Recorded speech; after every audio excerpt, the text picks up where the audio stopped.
There's a reason Argentina are the defending world champions. Oh, yes, there it is! There it is! You are looking at the greatest of all time! Messi flying forward. Lionel Messi! He transcends time! His 200th cap! His 6th World Cup!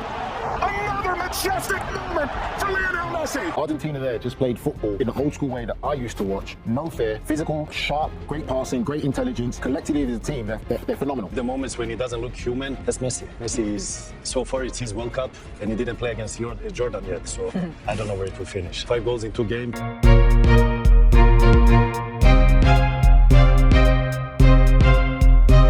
Same core group of players that won the 2022 World Cup. And I think that's going to work to their advantage. Now, going into the tournament, there were some criticisms around Scaloni's selection and some question marks around certain players. People were worried about Romero and his match fitness, considering he got injured so close to the actual World Cup. Then there was the questions around Messi pushing 40 and Rodrigo de Paul now playing in the MLS. But so far, and pretty much during qualifying, a lot of these doubts were silenced. He's been the world's, in my view, he's been the world's best player for a long, long time. I thought when I saw him at the World Cup Championships last year for Inter Miami, he wouldn't have any effect on this team whatsoever. But he's been proved wrong because he's been absolutely outstanding. First of all, when it comes to the Argentina national team, you have to realize that domestic form goes out the window. I don't care what these players were doing at club level. When they put on that national team jersey and they play with Messi, they get like a +5, +10 in all of their attributes like it's FIFA. And I'm not even trying to glaze Messi. If you listen to their interviews and how they talk about playing for the national team and playing with Messi, they will tell you themselves.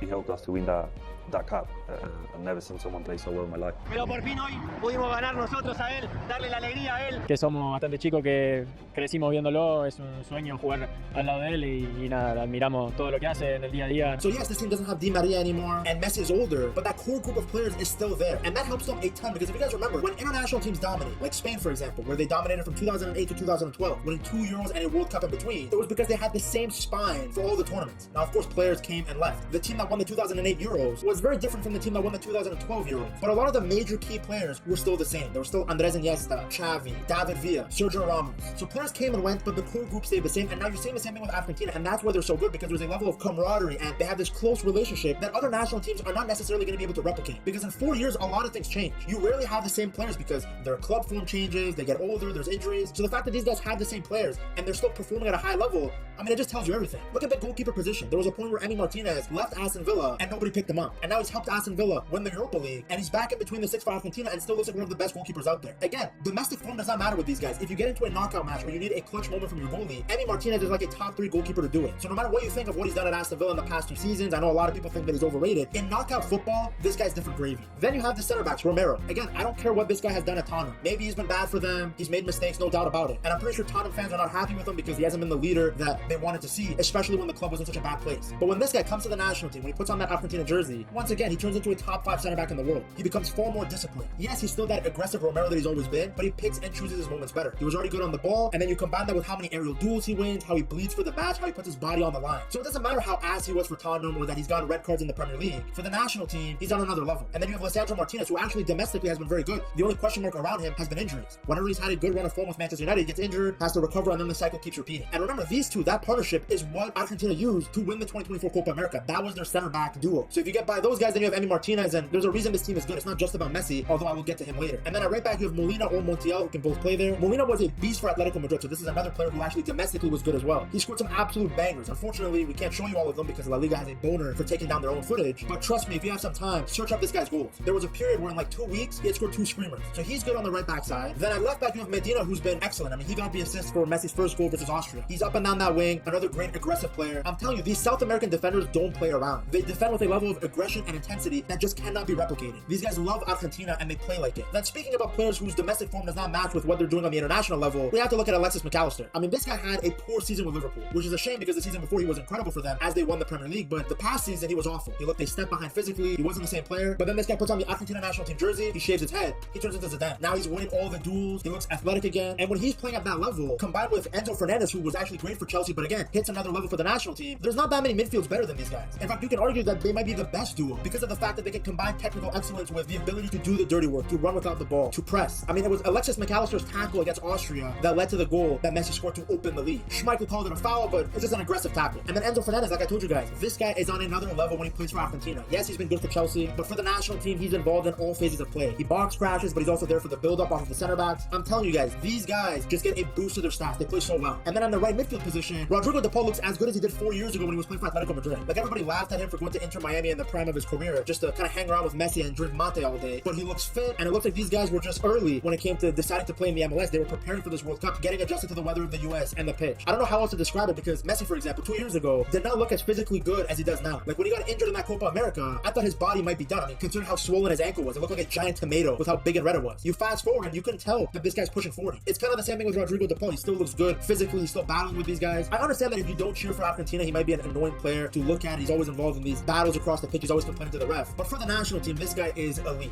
It's another player that's willing to do the dirty work, to run for Messi, and him combined with Enzo and Mac Allister, it's just so much quality. But Almada's been pretty good. I mean, look at the dummy that he did for Messi to score. I know it might seem simple. Similar opportunity happened for Portugal, and Ronaldo didn't dummy it. He took it, and I'm pretty sure Bruno is still losing sleep over it. They understand each other's movements. They know where everybody is, and it's very difficult to compete against that, even if you feel like you have more talent than them. And then up front, of course, Argentina have a lot of depth. Because Julián Álvarez has been coming back from an injury, he hasn't been starting, which again shows you the quality. You have a player that good being able to come off the bench, because the guy starting is also a good striker in Lionel Martínez. Now, I have been very critical of Lionel Martínez. I still don't trust this guy in big moments and big opportunities, but he very much did redeem himself at the 2024 Copa America. He won the Golden Boot mainly coming off the bench, and again, it's another striker who, despite his inconsistent finishing at times, does all the right things. His movement is good. It's what led to the penalty against Austria. He knows how to get Messi involved. He's willing to press from the front. A lot of these qualities are vital to the team winning as a whole, even if he doesn't get on the score sheet. And if he's not able to do anything within the 90 minutes, then you can bring on Julián Álvarez, and he of course links well with Messi's second goal against Austria. It's a nice goal, but Julián Álvarez should have finished the initial champ. Julián being clinical is what allowed Argentina to win the 2022 World Cup. He was phenomenal in that campaign. And then of course, we get to Lionel Messi, the GOAT, the man who continues to score for fun at the World Cup. I mean, how am I supposed to explain to people that this guy for years was criticized for being bad on the international stage, and now he's made the World Cup look like the MLS? At the time of recording this video, all of Argentina's goals have been scored by Lionel Messi. I mean, that's saying something in general, but this isn't even prime Messi. This is a Messi pushing 40. This is a Messi that is coming from the supposed Burger King league, and yet he still looks so fresh. He's still involved. Everything positive that the national team does, it goes through Lionel Messi. Now, I've seen a lot of people without him before in qualifiers, and they look very good, very fluid. They don't need him in the sense that he's carrying the national team again. This is a very good team that plays a nice 4-4-2. They run for him, but he's also now the X factor. And I think that's probably the reason why this team plays so good. They play without pressure on their shoulders. It's like an anchor was lifted for all of these guys. Because it's very different playing in the 2026 World Cup as the defending champions than it was going into the 2022 World Cup without having won the trophy. Like, you could argue that after winning the Copa America, maybe they felt a little bit more free. But trust me, they are playing with house money right now. They've already won everything there is to win. That doesn't mean they're not trying to compete, but there's a level of freedom and joy they can play with, knowing that they've already won this trophy. Messi's not physically the same guy he was 4 years ago, but he doesn't need to be. He doesn't need to have as good of a campaign as he did in 2022. Although with this new format, he might end up getting even more goals and more opportunities to just destroy records. But it just makes this team that much better, that despite the goals, it's not a one-man army anymore. To be fair, it never was. Even in 2022, the rest of the team did their job. It's just when you have Messi, naturally the attack is going to flow through him. He's going to get the output. He's going to get everybody involved. That's the benefit of your best player being both an elite goal scorer and elite playmaker. Spain tied their first game 0-0 against Cape Verde. So the fact that they've taken care of business, barely conceded any chances, it's all a great sign. Now, can they do it? It's going to be difficult to go back-to-back. Not many teams have done it before. And one team that will definitely be in their way is France. Now, World Cup Messi is crazy, but World Cup Mbappe is on another level. To see how good Mbappe has been, you got to check out this video right here.